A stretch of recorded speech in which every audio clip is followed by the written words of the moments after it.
second reading and tasting we've had at the Golden Flower Center. It's such a pleasure to do that. I think it's unique in America at the moment. So we'll try to get it to spread around, maybe turn it into a franchise. Anyway.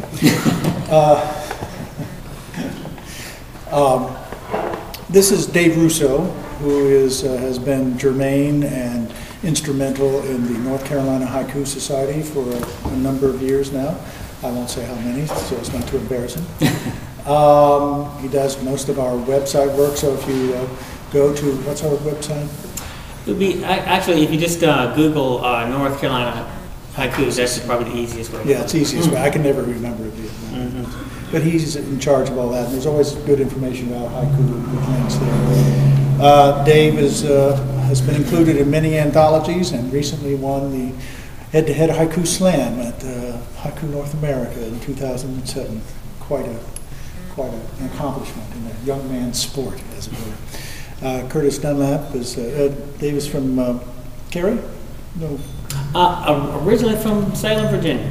That's right. Curtis Dunlap is, amongst other things, a well-renowned poet who won a second prize or third? Custom Vancouver? Yeah, Custom Vancouver. Second. See, he's won so many prizes he can't remember. He won second prize at the largest, it's the largest English-speaking Japanese conducted haiku contest in the world. And Curtis won twice. Curtis is from Mayodan. He also runs something, you'll be able to see all that were happening here and comments about it on his blog, which is one of the most prolific and well-read blogs on the internet, called Tobacco Road Poet. So if you Google Tobacco Road Poet, you'll be able to see us and hear yourself as well. So we thought we'd start off with three poets, with 3 poems each, and then we'd get to it. The art of haiku fits with tea very well. It's a contemplative art form in which we try to capture a single moment, just as we frequently try to indulge in just a single cup and the joy of that. So the haiku poet looks for that one moment. And if the moment works, if they capture something, you too will feel in that moment what the poet felt when he had that experience.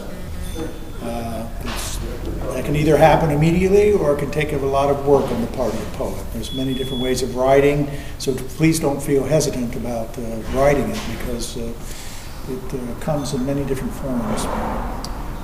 So we thought we'd try that with that in mind, that the poet is trying to capture that single moment. One of the features of it is that it's 12 to 17 syllables, and it usually takes place in a single breath. And that's one of the criteria. So we'll start off. I'll start off. I'm Bob Moyer. I'm the local host, as they say. That's my claim to fame. I live here and like people to come here, so I try to do things like this as much as possible. I'm going to read to you poems about Old Salem written by poets from all over America who came here for the Haiku North America Conference. So these are people who have never seen Old Salem before, so we get a chance to see Old Salem through their eyes. And here are some of the poems I'm going to read. Everything I read today will be from this collection. These are all about Old Salem. At the end of the covered bridge, 2 women crying. Old Salem, mother's arm leans into mine. Such tight breeches. A young man pours colonial tea. That's from our dear friend from Washington, D.C., Roberta Berry. Dave.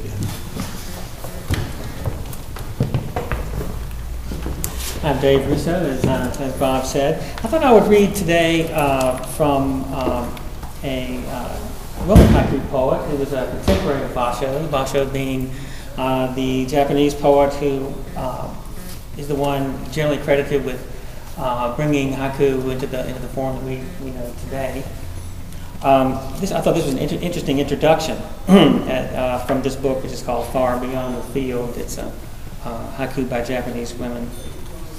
The poet is named Kawai Shigitsu. And the introduction starts off like this. It says, if Basho, a lifelong bachelor, knew one woman with whom he could joke and relax, that woman would be Kawai Chigatsu. They were not only teacher and student in Hakai, but close friends outside that relationship. So here you have a student of Basho, the man, Mr. Haiku. This is back in the 17th century. Yeah, what year was that if he was writing 1640s? Her dates are 1634, 1718, so that's like 60 years before the signing of the Declaration of Independence. So back in the 17th century for the most part. So these are haiku from Kawai Shigetsu.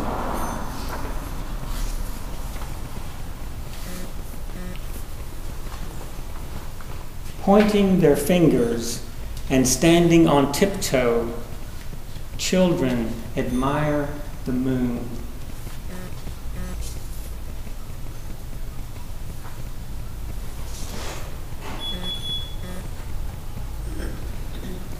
A bush warbler, my hands in the kitchen sink rest for a while.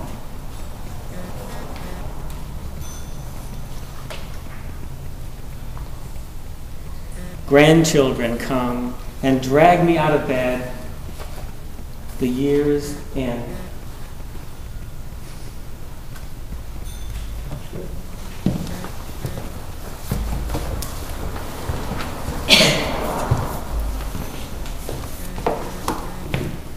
As Bob said, I'm Curtis Dunlap. I'm from a little town called Moyer, North Carolina. It's where the confluence of the Moyer and the Dan River meet. It's a unique little place. It's a whole lot like Mayberry, seriously. I want to read here, I want to start off with a senryu. It's very similar to a haiku, except it's about, I should say, human nature as opposed to nature.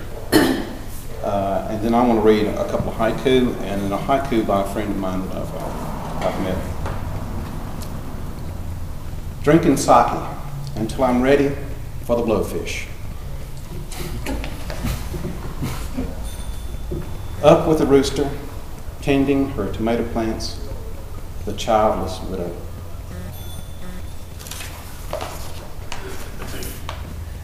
A dusty back road, father and son kick a can all the way home.